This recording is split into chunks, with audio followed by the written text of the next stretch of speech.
Okay, someone asked me how I found my property and what I considered when I was picking the property. So I'm going to share with you 9 things that I can remember that I considered when I was looking for the property. So obviously number 1 is the price, and I have some notes so I can remember. The price, because this was not going to be my primary residence. It was an investment property, and I had to have at least 20% down. So the price was a big factor.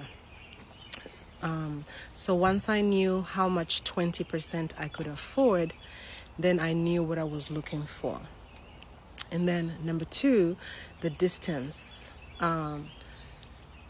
My life is already so busy running my home care agency and homeschooling my children. The last thing I wanted was to be driving hours and hours to this property when I needed to be there. So I kind of limited my distance to about half an hour. It had to be within half an hour, 45 minutes drive from home. Number 3 was the type of home. I wanted a rancha, which means a one-level house from the beginning. I did not want to have to deal with a stair lift, clients having to go up and down stairs, and possibility of falling. I just wanted it to be on one level for safety. Number 4, it obviously needed to be in a community that did not have HOA requirements. HOA stands for Homeowners Association. And usually if your community has an HOA, they regulate what you can and cannot do with your home, with your outside, and sometimes even the inside. They might say things like you cannot have Airbnb, or you cannot have a pink door, or you cannot plant that tree, or whatever. Your grass is too tall, too short, too this, too that, So I didn't want to have to buy the property and then find out that the HOA did not permit a business in the house.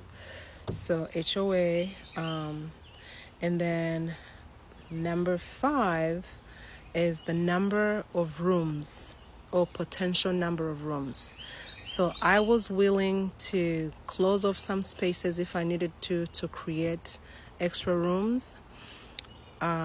But I went in looking for at least a minimum of 4 bedrooms, with potential for adding 1 more. So in my house, it did have 4 bedrooms, and then there was a space that we were able to convert into a 5th bedroom. I will share in a separate video what things I did to change the house to suit what I was looking for. Number 6 was the size of the backyard.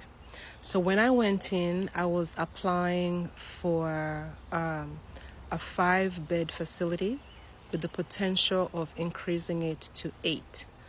I think when you go above 8, or I forget the number, the regulations become really strict, and I didn't want to get into that category. So I was looking for a house that had a big backyard and also a flat backyard, so that in case we ever wanted to add on, it wouldn't be too difficult. So the backyard layout and the size of the backyard was big. And then I was trying to compare, should I get a fixer-upper or should I get something that is turnkey? I looked at both, I considered both, but all this was contingent on my budget. So if it was a fixer, then it needed to be way below my budget so that I had room for improvements. If it was not a fixer, then it would have been okay, which my home was not a fixer. It had just been done up, even though I had to do some things that cost about $20,000 to bring it to where I wanted it to be. But it was not a fixer-upper. The other thing is, in my county, which is Prince George's County in Maryland, you are required to have sprinklers in your home. And my house was older and did not have sprinklers. So that is an expense that I had to incur. It cost me about $11,000 to put sprinklers in this house. So that is part of that $20,000 I just spoke about. Maybe $10,000 to $11,000 for the sprinklers. In other counties, if you have 5 or less, like Anne Arundel County, you don't have to have sprinklers. My friend has a facility in Anne Arundel, and she didn't have to have sprinklers. So when you're researching this, it's county by county. So check your county to see if they require that or not before you invest in that house, and then find that you have to come out of pocket so much money for the sprinklers. I don't know what number I'm on now, but the other thing, maybe the last thing, was the location in terms of saturation. Now, some people might think that they want to be in a place where they don't have competition, because then they would be the only ones. But my thinking is, the more demand in an area, the more potential for clients. So when I started my facility, I looked, and in the city of Bowie, just the city of Bowie, there were 99 assisted living homes of my size, and I was the 100th. And that didn't scare me. In fact, it encouraged me. I was like, okay, if there's 99 and they're all getting clients, it means people really want assisted living facilities in this area. So I was happy to join the 99. And I think I just went through my whole list. So if you have any questions, please leave them below.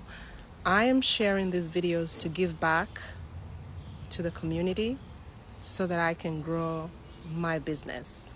So I know that the more you give, the more is given to you. Good measure, pressed down, shaken together, running over. So I'm here to just share what I know. I am not selling a course, like I said. So whatever you ask me, if I can answer it, I will. If I cannot, I will point you to where I think you can find an answer for it. Happy Sunday.